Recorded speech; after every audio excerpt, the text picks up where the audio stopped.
लो थोड़ा অসুবিধা বাড়ি দিয়ে ঘুরতে গেলি। चलो भाई देखो अब मैं क्या करता हूँ। ঘুরতে যাবি। হ্যাঁ ধরো বিয়ে করেছে। হ্যাঁ ধরো বিয়ে করেছে ঠিক আছে।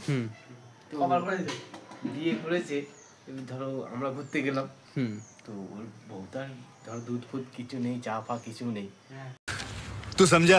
हाँ नहीं तू समझा नहीं। তখন কি হবে? তখন তো ওকে ওর বউ ডাকবে। হ্যাঁ ডাকবে। দেখি বলবে।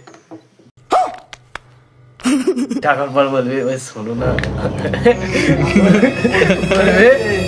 বলবে তোমার বন্ধু এসছে, তুমি চা আর এটা দুধটা আনো না, চা করে খাও তোমার বন্ধুদের।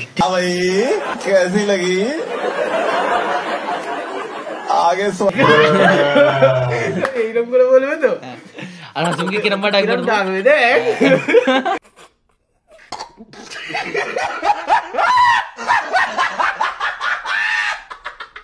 ওকে ডাকে বলে শোনো না এবার এদিকে এসো না। আমরা তো বুঝতে পারছি যে কেন ডাকতেছে, কিছু তো ব্যাপার আছে। হ্যাঁ আমরা মোটামুটি হালকা করে শুনতে পাচ্ছি।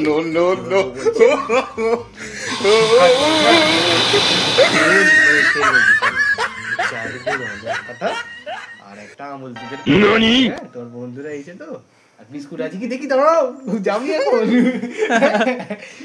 তারপরে বিস্কুট তেল এনে আস্তে করে ঢুকে যাবে, তারপরে আমাদের চা দেবে। আছে দুদিন পরে বের করবে নিশ্চয়ই, পুরো এরকম হবে গাইস, তোমাদের বলে দিচ্ছি আমি। দেখো আমি যেটা বলছি তোমাদের ওটাই হবে। সবাই প্রত্যেকটা ছেলের লাইফে এরকম হয়, ওর হবে কিন্তু আমাদের সামনে হবে, আলাদা রকম হবে। তো আমার কথাটা মিলিয়ে নেবে।